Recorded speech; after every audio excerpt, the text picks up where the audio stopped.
No dia 25 de junho de 2009, o mundo parou. A notícia, que começou como um rumor desacreditado, foi confirmada. Michael Jackson, o rei do pop, estava morto.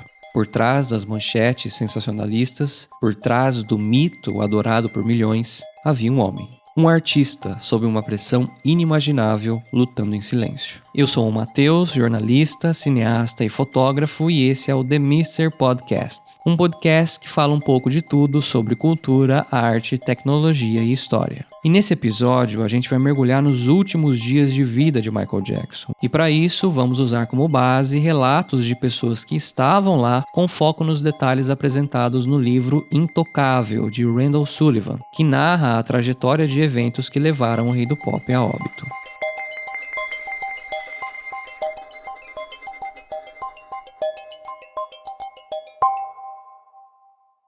Para entender o fim dessa história, a gente precisa voltar ao começo daquele ano. Em março de 2009, Michael Jackson subiu no palco da O2 Arena em Londres. Era um anúncio, o maior retorno de um artista na história da música. Uma série de 10 shows chamada This Is It. Essas serão, de fato, as minhas últimas e derradeiras apresentações ao vivo, aqui em Londres. Vou tocar as músicas que meus fãs realmente querem ouvir. E nos vemos em julho.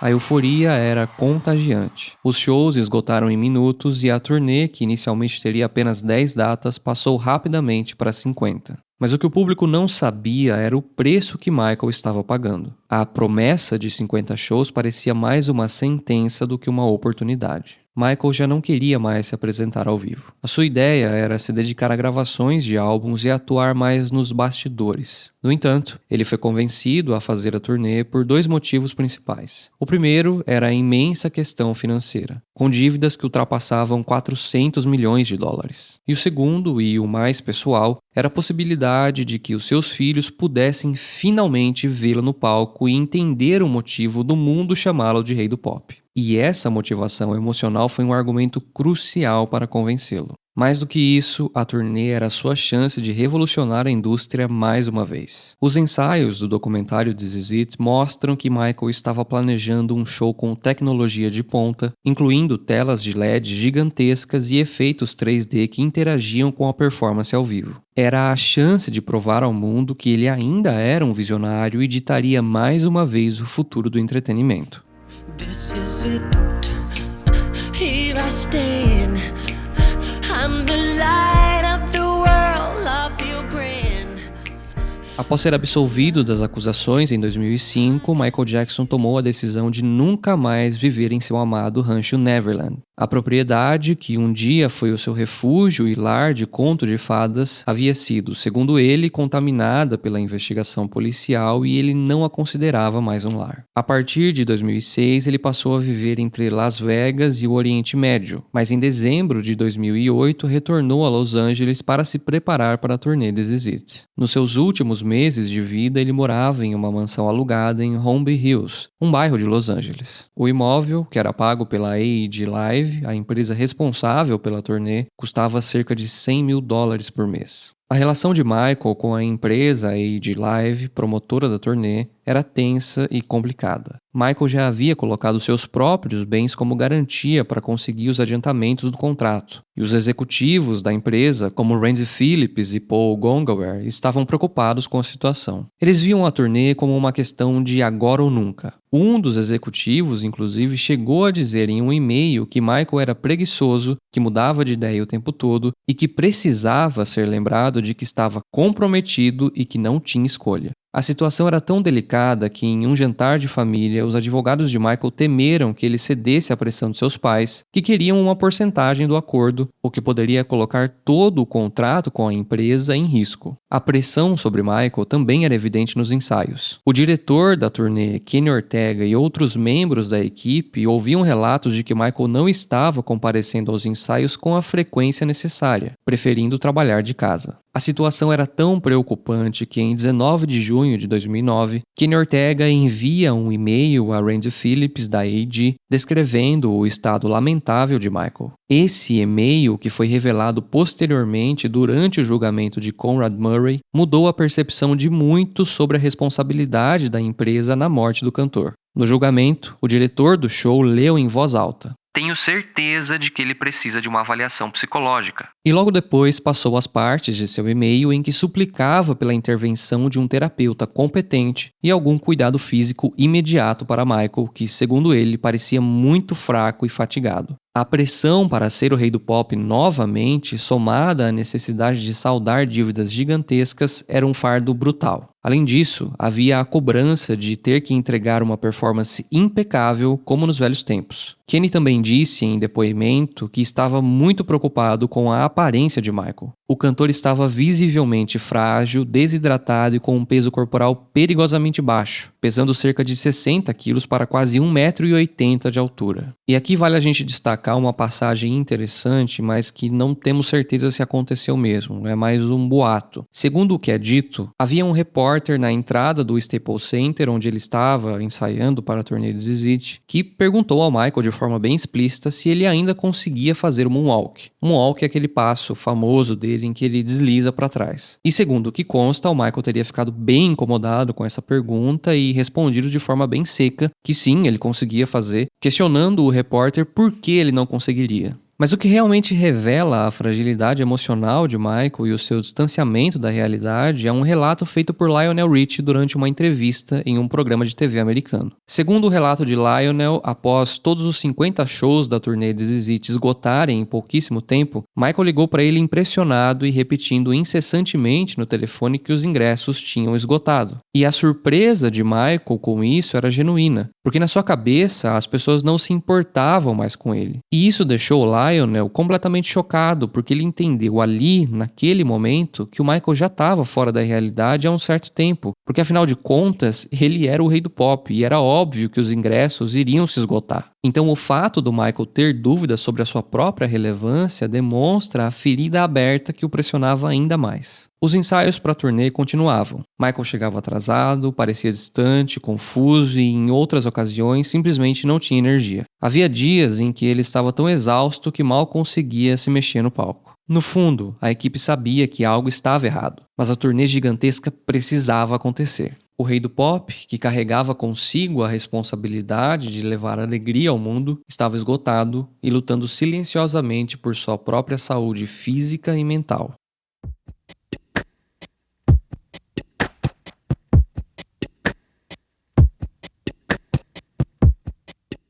A maior preocupação de Michael não era a coreografia ou a sua voz, mas simplesmente conseguir dormir. E essa busca desesperada por descanso nos leva ao nome central dessa história, o Dr. Conrad Murray. A história de Michael com o Dr. Murray não começa do nada. A AEG Live, empresa que promovia a turnê, aceitou contratar um médico particular para Michael desde que ele mesmo escolhesse o profissional. E assim, ele foi atrás do Dr. Murray, um cardiologista de Las Vegas com quem já havia tido contato. Contratado para ser o médico pessoal de Michael Jackson na turnê, Murray se tornou a única pessoa capaz de dar a Michael o que ele mais queria: alívio. Mas esse alívio, no entanto, vinha através de uma droga hospitalar poderosa e extremamente perigosa: o Propofol. O Propofol, também conhecido como Diprivan, é um anestésico geral de ação rápida e curta duração, usado para induzir e manter a anestesia em procedimentos cirúrgicos e para sedação em unidades de terapia intensiva, as UTIs. Ele é administrado por via intravenosa, ou seja, diretamente na veia. O Propofol age no sistema nervoso central, mais especificamente modulando os receptores GABA. O GABA é o principal neurotransmissor inibitório do cérebro. Ao potencializar a ação do GABA, o Propofol causa um aumento de inibição neuronal, o que leva aos efeitos sedativos e anestésicos. O Michael apelidou a substância de leite por conta da sua cor branca. No entanto, o leite ao qual Michael se referia era um anestésico geral, usado em cirurgias e que jamais deveria ter sido administrado fora de um ambiente hospitalar. Mas para o rei do pop, aquela era a única coisa que funcionava. É importante lembrar aqui que essa dependência do Michael não começou do nada. Muito tempo antes, durante as filmagens de um comercial da Pepsi nos anos 80, um acidente com fogo queimou o couro cabeludo dele. E foi justamente o tratamento para a dor por conta dessa queimadura que acabou levando ele ao uso de analgésicos e, com o tempo, ele acabou desenvolvendo uma resistência a essas substâncias. Por isso, as drogas precisavam ser cada vez mais fortes e as doses precisavam ser cada vez maiores para que fizessem efeito de fato. Ele estava preso em um ciclo vicioso. A exaustão o levava a buscar a droga para dormir, e a droga o impedia de se recuperar de verdade. O estado de saúde física e mental dele se deteriorava cada vez mais, tornando-o cada vez menos capaz de aguentar o ritmo frenético de shows que o aguardavam. Posteriormente, a autópsia de Michael também revelou a extensão ainda maior desse sofrimento. Michael tinha artrite nas mãos e na coluna, o que tornava os seus icônicos passos de dança um desafio doloroso. Ele também sofria de vitiligo, a doença que causou a mudança na cor de sua pele, e os exames também sugeriram a presença de lúpus, uma doença autoimune que pode ter causado cicatrizes e danos em seus pulmões. Além disso, as queimaduras no couro cabeludo provenientes do acidente da Pepsi em 1984 também o deixaram quase totalmente calvo, um segredo que ele escondeu muito bem do público por 25 anos com o uso de perucas. Bombeiros e paramédicos 33, qual é a sua emergência? Preciso de uma ambulância o mais rápido possível, senhor. Nós temos um cavalheiro aqui que precisa de ajuda e ele ainda não está respirando. Estamos tentando reanimá-lo, mas ele não está respirando, senhor. Quantos anos tem ele? Ele tem 50 anos, senhor. 50? Ok. Ele está inconsciente, não está respirando? Não está respirando. Ok. E ele inconsciente, não respirando? Ok. Os últimos dias de Michael Jackson foram marcados por uma intensa rotina de ensaios no Staples Center em Los Angeles. Em 23 de junho de 2009, 2 dias antes de sua morte, ele participou de um ensaio noturno para músicas como Beat It e Black or White, o que empolgou a todos, porque afinal faltava pouco mais de 15 dias para a estreia da turnê. A última vez que Michael esteve no palco foi no dia 24 de junho de 2009, um dia antes de sua morte. Ele chegou ao local por volta das 18h30 e nos bastidores chegou a brincar que estava com laringite. Mas com o tempo e com o seu humor melhorando, ele acabou se preparando para o ensaio. Durante a performance, Michael estava envolvido, com bom humor e muita atenção aos detalhes. Um dos destaques daquele dia foi o ensaio da música Earth Song, com efeitos de fundo e uma performance final de Thriller, que foi considerada por muitos como um de seus últimos grandes momentos no palco. Os ensaios duraram várias horas, indo até depois da meia-noite, já na madrugada do dia 25. Após o ensaio, Michael teria deixado o Staples Center e voltado para casa por volta de 00:30. A manhã do dia 25 de junho de 2009 amanheceu como qualquer outra em Los Angeles. Mas para Michael era uma manhã de puro desespero. Ele não havia dormido. De acordo com o que o Dr. Murray confessou em seu julgamento, Michael implorou por Propofol para poder descansar. O doutor hesitou. Ele sabia que a situação estava perigosa, mas após a insistência de Michael, ele acabou cedendo. Foi o início de uma perigosa cronologia que culminaria em tragédia. A sequência de eventos daquela manhã fatídica, revelada posteriormente no julgamento de Murray, mostra o quão desesperado Michael estava para dormir e o quão imprudente foi a abordagem do médico. À 1h30 da manhã, Murray deu a Michael um comprimido de 10 mg de diazepam, mas o mesmo não surtiu efeito. Já às 2 da manhã, ele injetou 2 mg de lorazepam via intravenosa, mas, novamente, nada mudou. Mais tarde, às 3 da manhã e depois às 5 da manhã, doses adicionais de 2 mg de midazolam e 2 mg de lorazepam foram administradas respectivamente, mas Michael continuava acordado. A busca por sono seguiu então até às 7h30 da manhã, com mais 2 mg de midazolam sendo administrados. Finalmente, às 10h40 da manhã, como última medida, Murray injetou 25 mg de Propofol. Michael, então, finalmente adormeceu. O médico, de acordo com o que ele próprio disse durante seu julgamento, saiu por alguns minutos para ir ao banheiro, mas quando ele voltou, a cena era de terror. Michael não respirava mais e seu corpo estava frio. A vida havia se esvaído de forma silenciosa e repentina. O desespero então tomou conta do médico, e em vez de ligar imediatamente para a emergência, o Dr. Murray perdeu um tempo crucial. Ele tentou incessantemente reanimar Michael sozinho, mas sem sucesso. Mas o que chama mais a atenção são os registros de chamada do médico. Eles revelam que nesse exato período Murray fez diversas ligações, incluindo uma de 47 minutos com seu escritório de advocacia e com o assistente pessoal de Michael. A chamada para o serviço de emergência mesmo foi feita só às 12h22, mais de 1 hora depois de ter encontrado o cantor sem vida.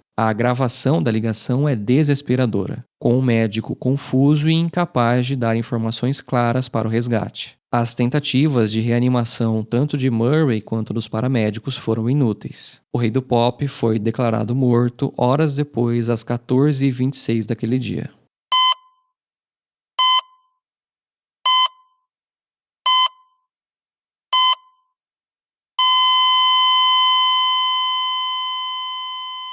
As notícias correram o mundo e o choque era universal. O primeiro relato da morte veio através do site TMZ e logo em seguida, os noticiários de TV e internet foram tomados pela informação. Horas depois, a família Jackson, por meio do irmão Jermaine, fez um anúncio oficial. Visivelmente emocionado, Jermaine confirmou a morte do irmão, dizendo que Michael havia sofrido uma parada cardíaca. My brother, meu irmão, o lendário rei do pop, Michael Jackson, faleceu na quinta-feira, 25 de junho de 2009, às 14h26. O anúncio confirmava o que já era uma avalanche de notícias e especulações. O homem que havia tocado a vida de milhões de pessoas em todos os cantos do planeta simplesmente se foi. O desfecho dessa história foi o julgamento do Dr. Conrad Murray, que foi condenado por homicídio culposo e por sua negligência na administração de um analgésico perigoso fora de ambiente controlado e que causou a morte de seu paciente. A autópsia e o depoimento do médico legista do caso no julgamento de Conrad Murray revelaram detalhes forenses chocantes sobre as circunstâncias da morte de Michael. O primeiro destaque foi a quantidade de Propofol. O legista afirmou que a quantidade de Propofol que o Dr. Murray comprou para Michael e que foi encontrada na mansão era de aproximadamente 130 frascos de 100 ml, totalizando mais de 15 litros da substância. Essa quantidade foi descrita pelo legista como completamente absurda para ser administrada em uma única pessoa, evidenciando o grau de dependência de Michael e a imprudência do tratamento. Outro destaque levantado pelo legista foi a falta de equipamento adequado. A falta de uma bomba de infusão, um equipamento essencial para se administrar anestésicos com precisão, foi uma das falhas mais graves. Em vez da bomba, Murray utilizou um regulador de fluxo do tipo pinça-rolete, um método extremamente impreciso e que não permitia controlar a taxa de gotejamento da droga. Essa violação do protocolo médico foi apontada como um fator crucial que contribuiu para a morte de Michael. O outro destaque foi a falta de monitoramento. A ausência de um oxímetro de pulso no quarto de Michael também foi um erro fatal. O legista explicou que se houvesse um oxímetro com alarme, o médico teria detectado a queda no nível de oxigênio no sangue de Michael poucos segundos após ele parar de respirar. O alarme teria alertado Murray imediatamente, o que poderia ter salvado a vida do cantor. Por fim, como último ponto de destaque, foi levantada a relação médico-paciente. O legista concluiu que o Dr. Murray agia mais como um empregado que satisfazia os desejos do chefe do que como um médico. Em vez de tratá-lo de forma adequada para o distúrbio do sono que Michael apresentava, Murray atendeu a demanda por Propofol para dormir, o que, segundo o legista, foi a falha mais grave e que resultou diretamente na morte do cantor.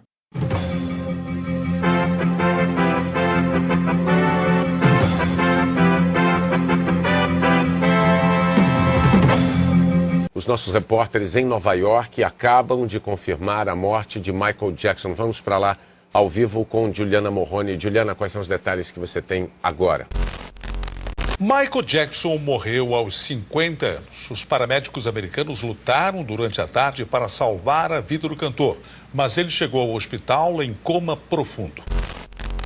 O que mobilizou milhares de jornalistas e milhões de pessoas em todo o mundo foi a morte de um imortal. O rei do pop, Michael Jackson, não resistiu a um ataque cardíaco. A repercussão desta manchete estarrecedora para o mundo da música você vai ver em detalhes, a partir de agora. Michael Jackson está morto. A morte de Michael Jackson foi um choque, mas, em certa medida, era também uma tragédia inevitável. E quando eu digo inevitável, eu não me refiro apenas à negligência médica, porque a morte do Michael, na verdade, não começou naquela fatídica manhã de junho de 2009. Como o seu último produtor, o Darkchild, bem resumiu em uma entrevista recente, o Michael já se sentia morto 10 anos antes da sua morte. Ele já vinha acumulando uma vida de sofrimento extremo desde a infância, lidando com a pressão, a perseguição implacável da mídia, uma depressão profunda e o vício em medicamentos controlados. Mas o mais fascinante e talvez o mais paradoxal é que a morte do Michael não significou um fim. Pelo contrário, ela reacendeu a chama de sua grandeza de forma avassaladora. A comoção foi global e sem precedentes. A internet, ainda em seus primórdios, praticamente parou. Sites de notícia, redes sociais como o Twitter e até mesmo o Google tiveram a navegação prejudicada por picos de buscas e acessos relacionados ao tema. Em um estudo, cientistas chegaram a dizer que o dia da morte de Michael Jackson foi o dia mais triste da internet. A comoção era tão intensa que o memorial público transmitido na TV e realizado no Staples Center foi assistido por mais de 1 bilhão de pessoas em todo o mundo. E o impacto foi além da emoção, fazendo com que as vendas da obra do Michael simplesmente explodissem. Nas 24 horas seguintes à sua morte, a Amazon vendeu a mesma quantidade de álbuns dele que havia vendido nos 11 anos anteriores. Seus discos voltaram às paradas de sucesso e Thriller se tornou o primeiro álbum a ser certificado 30 vezes como platina nos Estados Unidos. O resultado financeiro disso tudo é tão monumental que, ano após ano, Michael se mantém como o artista morto que mais lucra no mundo, com ganhos bilionários que ultrapassam os de muitos artistas ainda vivos. Mas um dos principais desdobramentos desse fenômeno todo foi o lançamento do documentário This Is It. Estreado em 28 de outubro de 2009, apenas alguns meses após a morte de Michael, o filme compilou mais de 100 horas de filmagens dos ensaios de Jackson para a turnê. O documentário mostrou ao mundo o gênio criativo e o perfeccionismo de Michael, revelando a grandiosidade do show que nunca aconteceu. O filme foi um sucesso global, arrecadando mais de 267 milhões de dólares em bilheteria, tornando-se um dos documentários musicais de maior receita da história. E a conclusão em que a gente chega depois disso tudo é que a morte de Michael Jackson é um paradoxo. A tragédia de um homem que se sentia morto em vida, mas cujo legado e a grandeza tornaram-se imortais, provando que sua música e sua arte eram e sempre serão maiores do que ele. Mas a grande ironia disso tudo é que a mesma mídia que o ajudou a se tornar o rei do pop foi a mídia que o perseguiu e o derrubou. E no fim, foi essa mesma mídia que o elevou ao patamar de um ícone imortal após a sua morte.